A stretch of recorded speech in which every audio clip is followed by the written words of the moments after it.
Hoy el fiscal Enrique Viana, muchísimas gracias por estar con nosotros aquí.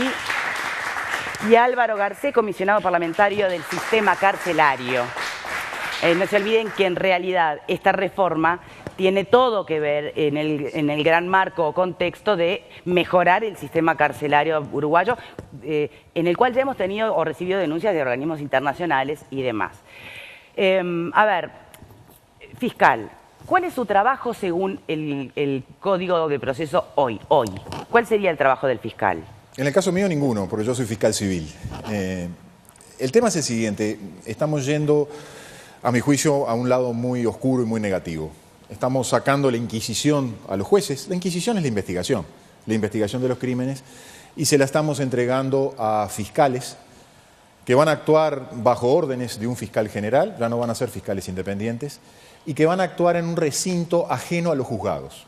Alejamos la Inquisición de los juzgados y la colocamos en las comisarías. A ver, ¿me podría traducir para que esto sea lo menos técnico posible y lo podamos entender todo? Vamos de un proceso penal que se desarrolla en el juzgado, presumario penal, investigación penal. Ante ¿Todo por escrito? Todo por escrito. Audiencias también. Se toman declaraciones de testigos, se hace el famoso 126, que es la declaración del indagado antes de que el juez decida si va a ser procesado. De eso vamos a pasar, le vamos a sacar al juez esa facultad investigativa y se la vamos a entregar a fiscales que bajo instrucciones de un fiscal general van a hacer esa misma actividad de investigación, pero ya no en el juzgado delante de un juez, sino que la van a hacer junto al comisario en la policía, en las seccionales policiales. ¿De dónde surge esto? Ha sido admitido por fiscales y jueces recientemente. No hay personal para hacer ese trabajo en las fiscalías, se va a hacer en las comisarías. Para mí eso va contra los artículos 15 y 16 de la Constitución. ¿Qué dice nuestro proceso constitucional. Perdón, ¿qué dicen estos artículos? Los artículos 15, 16 y 22 de la Constitución, que eran antes en la Constitución del 30, 113, 114 y 115, establecen un proceso inquisitivo acusatorio. Una primera fase de investigación del juez, una segunda fase de juicio criminal que empieza por la acusación del Ministerio Público. Bien. Ahora, ¿el resto del mundo mantiene el sistema inquisitivo? En algunos casos sí, todavía se mantiene. Lo menos. Quizás menos, pero si usted quiere cambiar y pasar de un proceso inquisitivo acusatorio a un proceso acusatorio, lo primero que tiene que hacer es modificar la Constitución. En esta situación estamos haciendo como muchas otras cosas en los últimos tiempos. Le estamos pasando por arriba a la Constitución. ¿Por qué? Porque modificar la Constitución supone que el pueblo se tenga que pronunciar. Bien. ¿Me puede explicar en concreto la diferencia entre...? Porque nosotros lo que escuchamos en tape es planteado como una gran ventaja el hecho de que un juez no tome parte, no sea parte en un proceso y que sea más objetivo y por ende haya mayor garantía para el acusado, por ejemplo. Sí. ¿Tá? ¿Por qué usted entiende que eso no está bueno? Primero porque viola la Constitución. Bien, podemos dejar esa parte al lado porque no, pero esa parte es muy importante. No, ya lo sé, pero digo, es muy otro importante debate. Violar o no la Constitución. Ni que hablar, pero a ver, digamos, es otro debate porque como usted plantea, hay muchas cosas que son declaradas inconstitucionales según algunos y según otros no. Por lo tanto, me parece dejar de lado el debate. Eso es lo malo. Vayamos porque al la Corte está de acuerdo con este proceso, entonces no lo va a declarar inconstitucional a pesar de que es inconstitucional. Bien, entonces sigamos adelante. No, yo creo que no podemos seguir adelante. Perdóneme, Victoria. Si es inconstitucional, es inconstitucional. Si va contra los artículos de la Constitución, va contra los artículos de la Constitución. Dejaremos que se pronuncie una Suprema Corte. Si usted me dice mientras tanto, esto es lo que hay. ¿Qué mejora esto y qué no mejora? Yo le digo que empeora totalmente las garantías. ¿Por qué? Deme un ejemplo concreto. Porque si yo le planteo lo siguiente, si usted es detenida dentro de 2 horas cuando termine el programa, ¿qué prefiere usted? ¿Ir a declarar ante el juez o ir a declarar ante un policía y ante un fiscal en una dependencia policial, donde se va a tomar declaración a todos los testigos, donde usted va a tener que aguardar para declarar con su defensor, sí, pero con fiscales sometidos a un fiscal general que va a establecer instrucciones que están al margen de la ley? Bueno, mira, en realidad no tengo por qué sospechar ni de la mala intencionalidad, ni del prejuicio, ni de un fiscal general, ni del comisario, ni de un juez. O sea que, ¿dónde voy a declarar? En esa instancia, no sé, bueno, por algo la Constitución estableció que a las 24 horas hay que declarar ante el juez y a las 48 el juez decidirá si empieza el sumario o no. Eso se llama fase inquisitiva del proceso. Ahora eso no lo va a decidir el juez, lo va a decidir el fiscal. Y no lo va a decidir dentro de un juzgado, lo va a decidir dentro de una comisaría. Si usted compareció alguna vez dentro de una comisaría, detenida, en un calabozo, esperando a que le tomen declaración, y si comparece a un juzgado para que le tomen declaración, allí naturalmente usted va a sentir las diferencias. Ahí honestamente no puedo opinar porque no estuve nunca detenida. Lamentablemente todo lo que hemos tenido esa instancia sabemos lo que es de estar detenido en la comisaría y prestar declaración en una comisaría, por más fiscal que esté presente, y estar detenido en un juzgado y que nos tome declaración el juez o alguien del juzgado. Bien, ese es un aspecto o una mirada. Me gustaría sobre esta mirada de Viana que se pronuncie alguien en el panel. Washington. No, digo, a ver, el debate que plantea Viana, si lo estriba en el ámbito constitucional no lo terminamos más. Así que vamos. Por eso digo salimos de ese ámbito. Por eso, lo que me parece es que hay una tendencia internacional a la oralidad, o sea, que el ciudadano, la prensa, el tercero imparcial, vaya a un territorio donde el juicio sea oral. Los juicios por escrito en general, y ese es el caso del Uruguay, es complicado, es un territorio relativamente difuso. Es una tendencia internacional y lógica, además, separar el papel del fiscal, que es quien acusa y que representa al Estado, a toda la sociedad, y luego el papel del juez, ubicarlo en el territorio de que lauda un primer juez o un segundo juez. O sea, en el caso uruguayo lo que tenemos, él plantea las dudas en relación al futuro del desempeño del fiscal. Ahora, lo que tenemos en el caso uruguayo es una conmixción donde fiscal y juez actúan de por sí enmarañados en un mismo juicio y donde la investigación se desarrolla únicamente allí. ¿Y dónde está la carga de la prueba, según ¿quién la tiene? Y hace que sea, a ver, un juicio por naturaleza es una contradicción. Es un debate, es un contencioso, es entre una verdad y otra verdad. Lo que tenemos en el caso uruguayo es, a mí me parece, violatorio del principio justamente de contradicción. Está enmarañado en una sola cosa. Vuelvo a decir, los senadores no le están regalando nada a la nación, están mirando buena parte de lo que es el derecho del mundo. El televidente, si presta un poco de atención, puede ver que en Francia, en los Estados Unidos, en Nueva Zelanda, en países de la Europa Oriental, este es el procedimiento que está funcionando. O sea, ¿y por qué está funcionando? Porque se entiende, se es consciente de que en definitiva es mucho más garantista. El fiscal acusa, el juez va llevando la investigación y luego aparece un tercer juez que es el que dicta sentencia. O sea, esto es mucho más garantista que el hecho de que el fiscal esté enmarañado con el juez. Ahora, no sospechemos de la policía, porque yo sé que el fiscal Viana, que es un caballero, no lo hace con mala fe. A ver, convengamos, esto está planeado para el año 2017. Y lo más probable, conociendo el Uruguay, yo que lo digo sin petulancia, que alguna legislatura he pasado y que han habido prórrogas de códigos, lo más probable es que tampoco arranque en el 2017 y que arranque en 2018 o en 2019. No importa. Lo importante es que vamos a un modelo de oralidad transparente. Y vamos, y acá, y esto es lo más importante. Lo más importante de este juicio, ¿cuál es? Es la víctima. O sea, en nuestro juicio penal, la víctima no existe. No puede presentar pruebas, no puede ser contradecir. ¿Y acá sí podría? Por supuesto. ¿Declararían como testigos? Puede declarar, puede presentar pruebas, puede alegar, o sea, no puede acusar. No tiene por qué acusar. La víctima es la que sufre. Bueno, pero puede ser testigo, puede ser un testigo del caso. Sí, claro, puede estar sentado y va a acusar. No es por discrepar con Washington, pero yo no veo dónde permítame una pregunta, esperen, permítame una pregunta. ¿Va a ser los juicios orales, como estás hablando, de la oralidad? ¿Va a ser como en las películas? ¿Me pueden contestar? ¿Eso va a ser como en las películas? No va a ser como en las películas. ¿Va a haber un jurado? Perdón, perdón. No. A ver, habla la colega. Sí, pero los abogados aparece como que tenemos un poquito más de idoneidad, no lo digo con maldad, pero un poquito más de experiencia tenemos y tenemos décadas en torno a este tema. Pero eso te digo, por eso digo. Y yo investigo los temas que voy a tratar, hago preguntas, hablé con López Guarnacena, hablé con... Cambiemos el frente. Garcés, usted tiene un matiz, evidentemente, con el planteo de esta reforma. ¿Desde qué lugar? A ver, ¿le parece que es cosa buena? Usted que conoce la interna, usted que conoce el sinfín, hay un porcentaje altísimo de personas que están privadas de libertad, que no han recibido sentencia todavía. Eso se modificaría, tengo entendido, a partir de este código, ¿sí o no? Sí. Yo me hago cargo de informes que fuimos planteando al Parlamento en los últimos 9 años, estableciendo siempre como recomendación la aprobación de la reforma procesal penal. Este es un tema que Uruguay viene debatiendo desde 1986. En el 89, cuando se introdujo la reforma en el sistema procesal civil hacia la oralidad en el sistema procesal civil, Código General del Proceso, CGP, se dejó de lado lo penal porque se entendió que por una cuestión de recursos se podía solo reformar la parte civil. Sí. Han pasado unos cuantos años, hay organismos internacionales de Naciones Unidas, en lo regional también, que nos han hecho observaciones por la lentitud de la justicia penal, por abuso de prisión preventiva. El abuso de la prisión preventiva y la demora, definitiva, la extensión que tienen los juicios. Seguramente el código se puede mejorar. Hay cuestiones que yo he tomado nota de preguntas y desde luego que es una obra perfectible, pero no cabe ninguna duda que el mundo va en la dirección que señalaba el doctor Abdala, en el sentido de la oralidad y el sistema acusatorio. Uruguay es un raro ejemplo a nivel internacional que mantiene el sistema inquisitivo. Yo lo he hablado con amigos de profesores de la Universidad Carlos III, por ejemplo, en España. Me decían, pues como, ¿y ustedes mantienen todavía el sistema inquisitivo? ¿Cómo funciona en la práctica? Y era realmente difícil de explicar.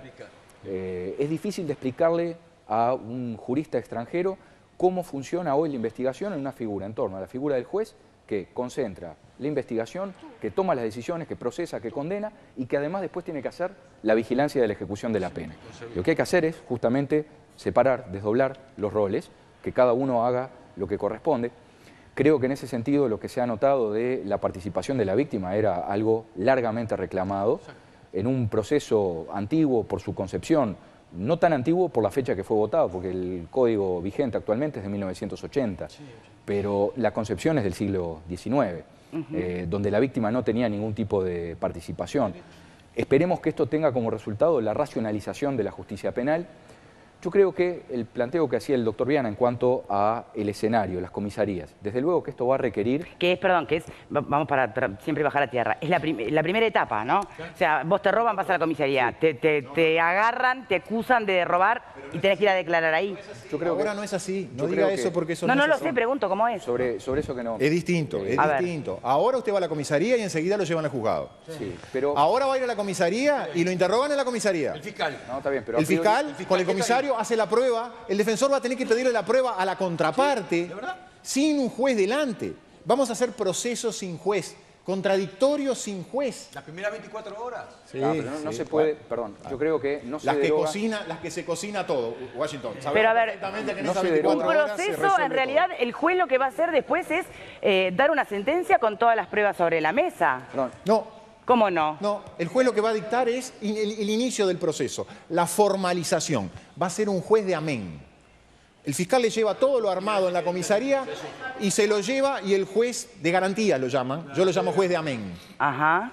Va a decir amén a lo que dice el fiscal. Si el fiscal me pide prisión, que me la fundamente. Prisión. Vamos a tener presos sin condenas. Vamos a tener prisión preventiva. Y vamos a tener mucha prisión preventiva, porque le introdujeron una modificación a último momento donde vamos a tener más prisión Bien, preventiva. sí, ahí está. Previa a esa modificación de último Yo le digo momento, lo se planteaba el procesamiento con Lo prisión último, como Victoria. excepción. O.J. Simpson. ¿Usted se acuerda del caso de O.J. Simpson? cómo no. Estados Unidos. Sí. 13 meses preso. Not guilty. Bueno, Estuvo pero acá 13 tenemos, meses tenemos preso, not guilty. personas presas de hace 4 años, 5 años. Conjurado, cosa que esta caricatura no lo copia. Esto es una caricatura, una mala caricatura del proceso americano. No tiene ni la querella privada ni la acción privada, no tiene el mecanismo de los jurados, es una mala copia. A ver, estamos entendiendo, esta va para casa, estamos entendiendo, nos estamos embarullando. Vamos, a ver, yo voy a hacer la pregunta, Vero, te voy a pedir que hagas la pregunta ahora y que nos abstenemos de votar hasta que vayamos entendiendo más por dónde va, ¿sí? Vero. Perfecto, Victoria. La pregunta entonces para todos en casa es, ¿estás de acuerdo con la reforma del Código del Proceso Penal? Y nos pueden hacer saber su opinión mandando un SMS al 1212 con la palabra Boca 1 por la opción sí y Boca 2 por la opción no, o si no nos envían sus comentarios vía mail a estabocaesmia@tele12.com, a través de nuestro Twitter @estabocaesmia12 o en nuestro Facebook Esta Boca es Mía 12. También seguramente van a haber muchos comentarios que vamos a poder leer en pantalla. Para eso tienen que enviar un mensaje de texto con la palabra Boca, dejan un espacio, ponen después su mensaje y lo mandan al 1212. Bien, entonces, vieron todos los aspectos que transforma o modifica este nuevo Código del Proceso, desde escenarios a la función fundamental del juez, del fiscal, por supuesto de la víctima. Vamos por partes. ¿Cuál es tu visión, Fabiana? Yo estoy muy satisfecha con que de una vez se reforme esto. Jesse Vidal ya decía, nuestro proceso penal es una herida abierta en la democracia uruguaya. El proceso penal actual no respeta ni a la víctima, ni al victimario, ni al presunto inocente que finalmente es declarado inocente por la justicia y tiene que pasar por un proceso penal, ni a nadie. Y una cosa que yo quiero dejar bien marcada, tengo algunos matices con el doctor Viana, pero otras cosas comparto. Ahora, si usted tiene que ir a declarar hoy en día como indagado, ¿sabe dónde no encuentra diferencia entre quién es el fiscal, quién es el receptor o quién es el juez? Y eso lo vemos todos los días en las personas que son detenidas e indagadas, porque responden el mismo interrogatorio y pasan por el mismo proceso cuando están enfrentados a un fiscal, a un juez o a un receptor. Y no por el mal desempeño de estos funcionarios, no, por favor, por el rol que les asigna la ley hoy día. Y otra cosa, ojo con hablar de que va a haber menos presos o que solamente se está pensando en las garantías del indagado y no en la seguridad y no en el proceso en su conjunto. Bien. Porque nuestro sistema actual también garantiza muchísima impunidad con cada procesamiento sin prisión que termina en una sentencia de condena y esa persona siendo condenada y encontrada culpable no pisa nunca una cárcel. Eso también es producto de nuestro sistema penal actual y es una cosa bien interesante a la que también habría que atender con Bueno, pero ¿qué está queriendo decir? ¿Que con esta reforma, por ejemplo, no habría los típicos casos en los que por poder o por dinero zafás de la justicia? Eso puede haber ahora y puede haber por eso. después. De todas maneras, a ver... No lo va a evitar esto, ¿no? Esto no lo va a evitar. No, por si eso usted arregla pregunto. todo en la comisaría ahora. Sí. ¿Ahora va a arreglar todo en la comisaría? Acuérdese que la comisaría es recinto del Poder Ejecutivo. Las fiscalías también. Las fiscalías también. Y más Poder Ejecutivo si las fiscalías dependen de un fiscal general. Es decir, si eliminamos la independencia de los fiscales.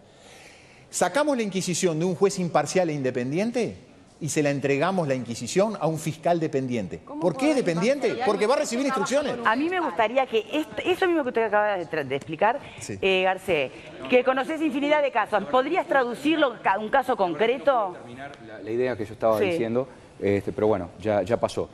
Yo realmente no tengo razones para pensar que esto anula la independencia de los fiscales. Por lo ¿Lo menos dijeron a los priori. fiscales? Mis Yo- colegas lo acaban de yo decir. No lo creo. Mis colegas acaban de No lo decir que creo. están dispuestos a aceptar instrucciones. En este proyecto se indica que los fiscales van a recibir instrucciones del fiscal de corte. Bueno, podría hablar. Y hay una ley, un proyecto de ley que dice el fiscal de corte hoy que quiere que se apruebe porque es el proyecto por el cual se elimina la independencia técnica de los fiscales. Bien, Garcés, qué más. por favor, Gracias. vamos a dejar que termine Muy su bien, visión, sí, porque sí, si no, no gracias. lo vamos a Gracias, entender. Además, yo no interrumpo.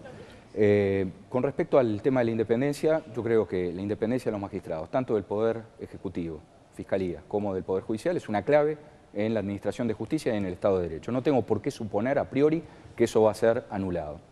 ¿Fiscales con instrucciones para usted son fiscales independientes? Yo supongo que los fiscales mantendrán la independencia técnica porque se deben a una ley orgánica, supongo, porque claro, no puedo Pero anticipar lo que va a contésteme, pasar. doctor, fiscales con instrucciones, que reciben instrucciones del fiscal de corte, ¿son fiscales independientes?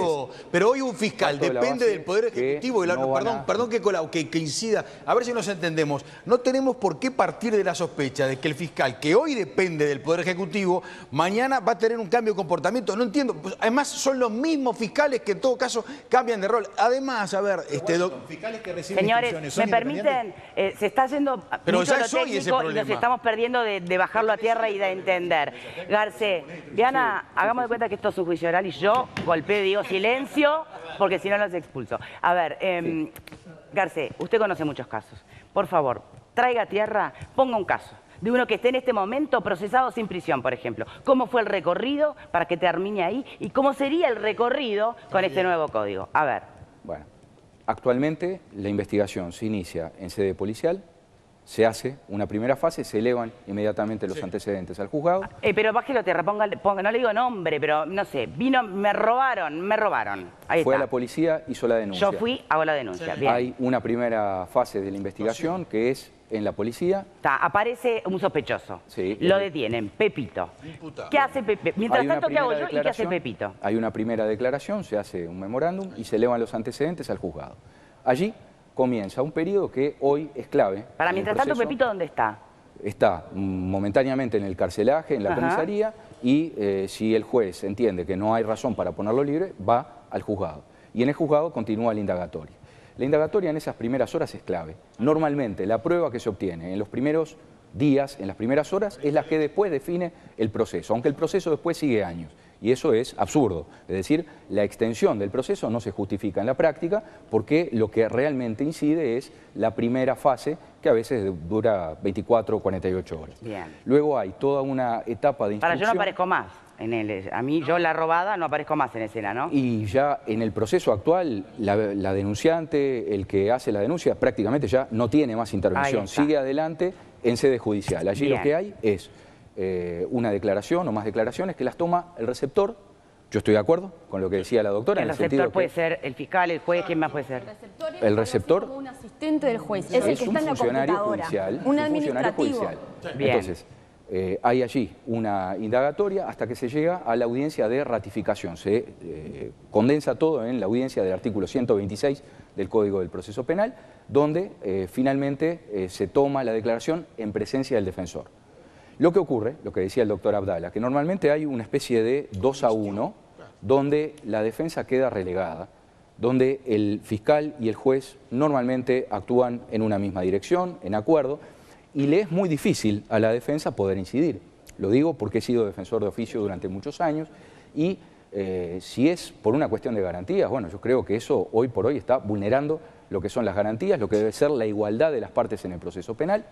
Y el problema es que después el juez tiene que tomar la decisión de procesar o no, tiene que llevar adelante la investigación, es el que condena y es el que además después tiene que hacer el control del seguimiento de la pena. Bueno, a mí me parece que eso es absurdo, no me parece a mí, en realidad sobre esto existe consenso y sin ánimo de polemizar, yo creo que no hay por qué pensar que este nuevo modelo en sí mismo anula la independencia es un valor muy importante en el Estado de Derecho y en la administración de la justicia. Bien. Yo espero... Con esta reforma, volvamos a este ejemplo burdo que pusimos de Victoria y Pepito. Sí. Con esta reforma, me roban, voy a la comisaría o a la denuncia. Sí. Bien, encuentran un sospechoso, Pepito, ¿dónde va Pepito? Bueno, allí va a la comisaría, allí es cierto que la Fiscalía se constituye en la comisaría, eso es verdad, pero yo insisto que eso por sí solo no debería... Es en la comisaría. ¿Por qué el 2-1 en la comisaría? ¿Y comisario y fiscal dependiente? Bueno, pero parto de la base, perdón. Pero no se llama un defensor, ¿no va a haber un defensor a la hora que dé la declaración, Pepito? El Ministerio de... Acá no lo tengo al juez, ¿eh? Pero espere, Diana, mi pregunta es, cuando tiene que declarar Pepito en la comisaría, ¿no tiene su abogado defensor? No lo digo de la mala fe, no lo digo de ese señores, lugar. no mantengan un diálogo paralelo porque si no nos perdemos todo del chiste, ¿vieron? A ver, cuando Pepito tiene que declarar en la comisaría, ¿no tiene un abogado defensor? Desde luego. ¿Y entonces por qué habla de 2-1? Es 1-1, defensor fiscal. En el juzgado también tiene abogado defensor, Victoria. Tengo razón. Bien, pero está el juez y el fiscal. Y acá van a ser comisario. Yo sigo, me encanta la expresión de Washington. Comisario y fiscal dependiente con otra rosca de arriba, ¿viste? Pero está partiendo de la premisa... Contra el imputable del defensor. Está partiendo de la premisa de que el comisario va a hegemonizar la acción y que va en todo caso a Hoy, ¿quién decide si hay juicio o no hay juicio? ¿Quién decide iniciar un proceso hoy? El fiscal. ¿Quién pide? Hoy es el juez. Pero si el fiscal no pide el procesamiento, no procesa. No hay ningún juez que procese de oficio. En el Uruguay hace años que no procesa, siendo que la ley lo admite. Podría ser, sí. ¿Es verdad? ¿Cambiaría en algo esto? Lo que pasa es que, a ver si nos entendemos. Acá creo que... Vamos a hacer una pausa y retomamos a la vuelta. Discrepamos en la fiscalía. Bueno, pausa, ya venimos.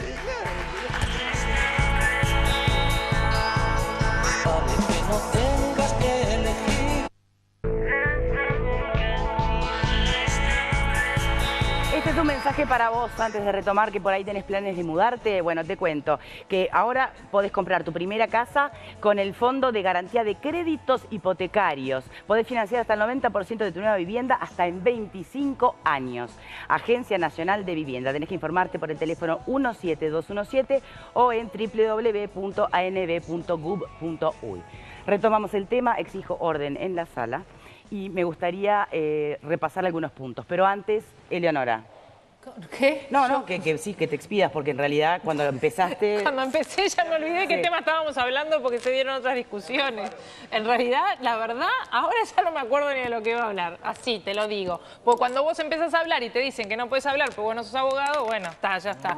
Bueno, directamente, sí, eso. me dijiste Te eso. decimos que estábamos discutiendo un debate técnico, Bien. pero vos podés hablar, si hablas de todo a toda hora, 20 horas por día. Entonces, hablas de todo a toda hora. Eleonora, Y yo lo que tenía eran dudas. lo que me parece que en realidad compete que todos hablen, porque el día de mañana puede estar vos en la comisaría declarando, por lo tanto no pasa solamente por el conocimiento del abogado. Eran dudas más que nada, ¿no? Sobre todo de, a mí, por lo que yo he investigado, por más que no soy abogada, y el día que hablemos de ladrillos, espero que tú no te metas cuando yo esté hablando. Ya recibiste, Bueno, arquitecta. por favor. Desde lo que soy experta. Bueno, entonces, justamente yo me planteaba esas dudas que después también fueron contestadas. ¿Quién inicia hoy el proceso? Y cuando se habla de un juicio oral y público, ¿qué pasa cuando hay víctimas realmente vulneradas? ¿Qué pasa en un caso de una violación de una menor? ¿Qué pasa con los testigos de algún asesinato, tal vez? Que en un juicio oral y público no sé cuánto se los protege. Obviamente que eso va a estar todo previsto en el código, lo imagino y me consta que es así, pero digo, ¿cómo va a funcionar eso, por ejemplo? Sí, eso me lo puede contestar Garcés. Te lo pregunto. Hoy las víctimas y los testigos están desprotegidos procesalmente y en términos prácticos. A ver, si hay que hacer un reconocimiento en un juzgado que no tiene los metros cuadrados, las características, en definitiva eso termina revictimizando. No nos olvidemos que este código, además de algunas dudas que han sido planteadas, también requiere la dotación de recursos. Votar el código implica un paso en la reforma, pero en realidad lo sustancial va a ser darle al Poder Judicial y darle a las Fiscalías y darle también al Ministerio del Interior los recursos necesarios para que se pueda implementar ese código. Esto va a tener que ser una prioridad para el próximo periodo, va a requerir un acuerdo muy amplio. Las reformas procesales son costosas, pero vale la pena hacerlas para avanzar. No nos podemos seguir quedando atrás en esto. Entonces, cuando pensamos en la protección de las víctimas, de los testigos, no pensemos solo en las cuestiones procesales. Hoy el código va hacia una mayor participación de la víctima, como corresponde, pero por otro lado va a haber que pensar también las características concretas de los juzgados, de las fiscalías, de las comisarías, para que esto pueda funcionar en la práctica. Yo creo que en realidad la pregunta de Eleonora también pasaba, porque ella cita el ejemplo de, por ejemplo, en el caso de una violación. Al ser llegado a juicio, ¿no? Uno, esto porque estamos un poco empapados de lo que vemos por la tele, entonces uno se imagina a la víctima teniendo que declarar adelante, por supuesto, todas las partes involucradas, pero además, al ser público, por medios de prensa, gente que entra, naturalmente, ¿cómo se maneja eso? No, naturalmente que la publicidad no puede ser en perjuicio de la percepción de la prueba y no puede ser en perjuicio de la víctima. Cuando hablaba de las carencias materiales hoy, estoy pensando en reconocimientos que se hacen en juzgados, por ejemplo, por las rendijas de una persiana. Entonces, una persiana. O en comisarías de las maneras más precarias. Bueno, eso tiene que quedar definitivamente atrás porque eso en sí mismo genera una vulneración enorme de derechos. Bien, ahí está. Pero supongo que alguien tendrá la potestad, supongo, no sé si el juez o quién, de decir que a este juicio no puede entrar prensa o a este juicio no puede entrar público general. Desde luego, el desarrollo, el carácter público del juicio no implica que todo se ventile delante de todo el mundo. Es una cuestión de transparencia, pero hay cuestiones de percepción de la prueba y de protección de víctimas y de testigos que naturalmente quedan a salvo. Bien. ¿Vos opinás que todos tendríamos derecho a saber de todos los juicios o está bien que haya reparos? Yo creo que sí, que la libertad es la mejor medicina y creo que dentro del conocimiento que tengo, con el permiso del doctor Abdala, que es el experto, tengo la sensación de que parece ser una transformación que va hacia una mayor eficiencia en un área que se caracteriza por la falta de eficiencia. Y a mí me viene a la mente, cuando hablamos de estos temas, una novela de Franz Kafka que dice mucho lo que es el sistema de justicia, que es El Proceso, que dice mucho lo que es el Uruguay. También léanla, van a ver cuán uruguaya es esa novela de Franz Kafka, y que tiene una maravillosa película de Orson Welles que la pueden ver en YouTube.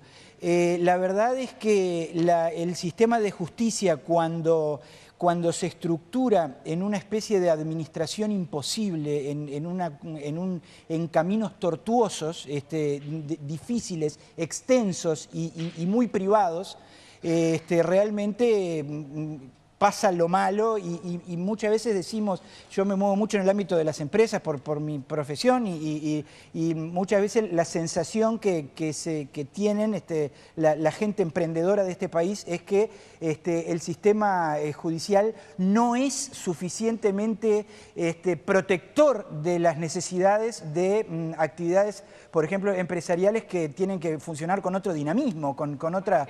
Entonces, lo que vaya hacia un mayor dinamismo, una mayor rapidez en las decisiones, para mí es positivo dentro de lo que... Bien. Perdona, pero yo de verdad que no entendí ¿en qué la justicia tranca a un emprendimiento? No te entendí de veras, Álvaro. Claro, no, o sea, esto tendría que ver más con lo civil que con lo penal, ¿no? O sea que me estaría saliendo un poco del tema. Bien. Pero es típico que los juicios que se extienden durante años significan al final, para la gente que necesita emprendimientos rápidos y concretos, una tranca que no les De todas maneras, el primero necesitar un veredicto y una sentencia, por lo general, es la víctima y en caso de ser inocente, el victimario, el supuesto victimario.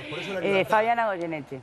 Yo creo que lo trascendental, lo más importante, y lo hablábamos un poco en el corte de esta reforma, es que finalmente se le va a dar a cada parte su rol.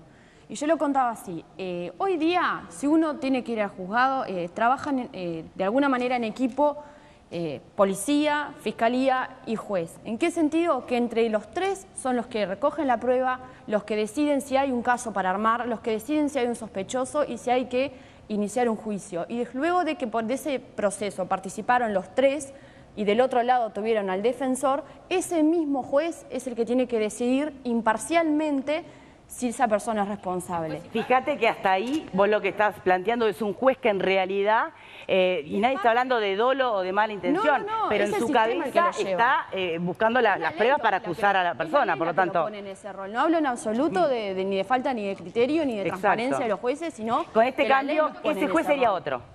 Hoy, entonces, una de las cosas importantes en esta reforma es que la policía y la fiscalía van a juntar la prueba, diligenciarla, a ver si hay un caso armado y presentarlo. Por otro lado, la defensa seguirá haciendo, y tal vez más eficientemente, su defensa, y el juez finalmente va a estar como un tercero imparcial midiendo ambos lados de la balanza para ver qué es lo que tiene que dictar como sentencia. Clarísima ¿Qué es lo que exposición. ocurre de otra forma en el proceso civil? Y yo le ponía a alguien en la tribuna hoy el ejemplo claro en el proceso civil hoy día. Estamos en un choque, en un accidente de tránsito. Imagínense que el juez del juzgado civil vaya hasta el accidente, mire a ver si la persona estaba alcoholizada, cómo manejaba, si el auto estaba en condiciones o no, y después con ese material que recoge se vaya al juzgado, se siente y tome imparcialmente la decisión. Pareciera un trámite como que es una pérdida de tiempo. Ya sabemos que va a decir lo que, ¿no? Lo que vio, lo que percibió. Bien, tenemos que hacer una nueva pausa. La única duda que me va quedando, fue clarísima la exposición, Fabiana, es cuando el fiscal Viana habla de las famosas instrucciones que puede recibir los fiscales de un fiscal general. ¿A qué se refiere? ¿Por qué tanto chucho con esas instrucciones? ¿Qué son las instrucciones? ¿Me lo puede contestar después de la pausa? Bien, votación, Vero. Ahora, 52% de quienes opinan dicen en casa que no están de acuerdo con la reforma del Código del Proceso Penal y un 47% sí. Bien. ¿Habrá más procesados, más enviados a prisión, menos? ¿Variará esta reforma o incidirá en esos números? También lo vemos a la vuelta, ya venimos.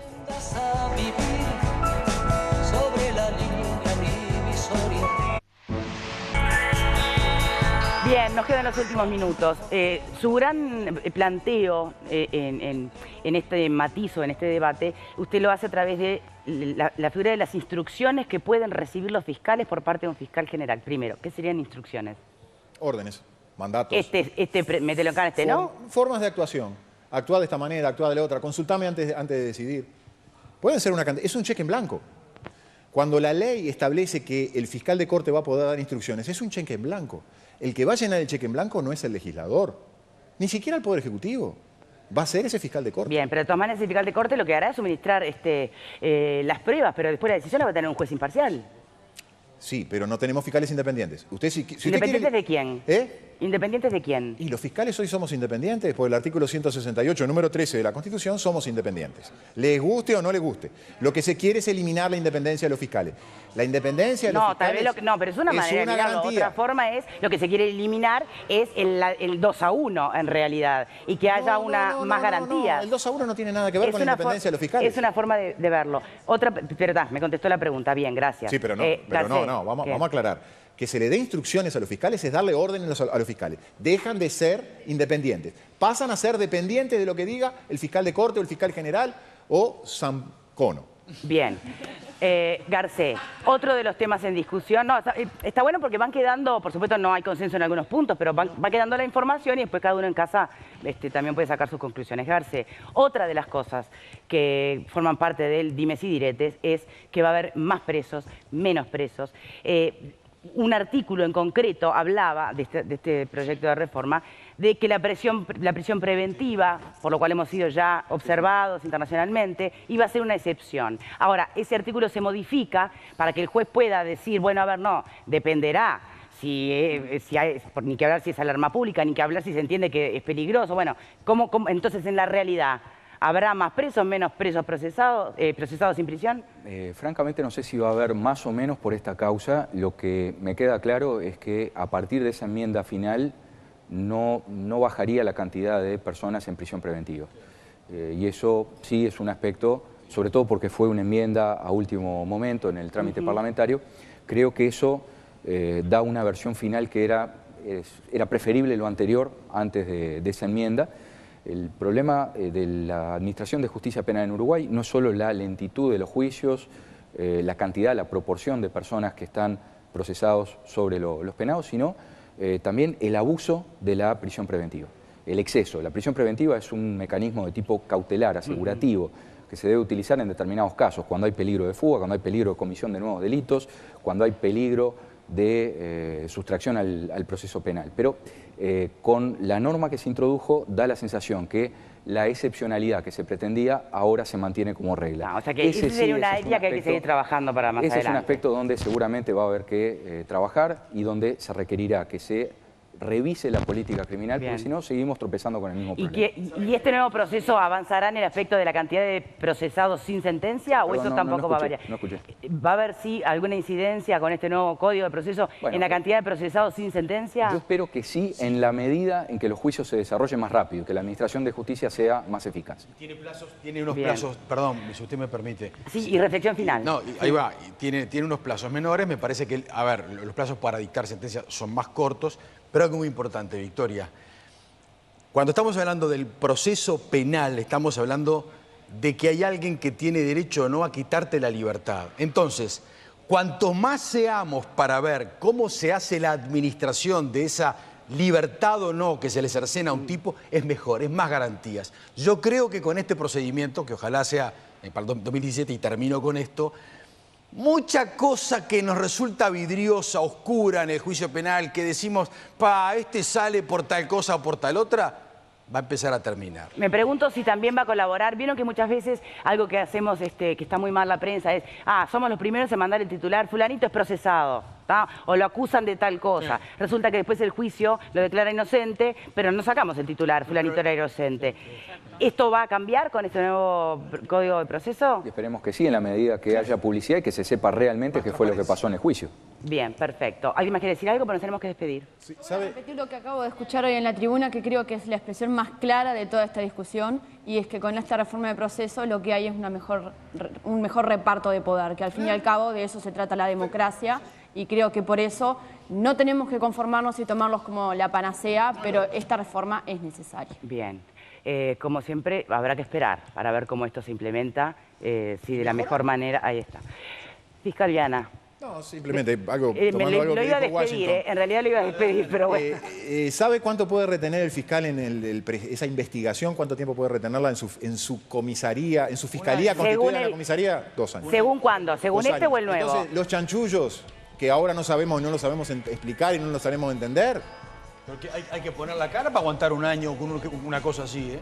Con la prensa, con Volveremos, todo el mundo. volveremos sobre el tema porque quedaron muchas cosas por decir. Viana, gracias por habernos acompañado. Garcés, como siempre, muchas gracias. Muchas gracias además por su, aplomo y tranquilidad en el tema que se debatió hoy. Y a ustedes por acompañarnos. ¿Alguna variación de votación? Básicamente se mantuvo muy similar. 55% de quienes opinan desde casa dicen que no están de acuerdo con la reforma del Código del Proceso Penal y un 45% sí. Bien. Y en breve debatiremos sobre el Código Penal, en concreto el artículo polémico del abuso de funciones. Gracias por acompañarnos. Chau, chau.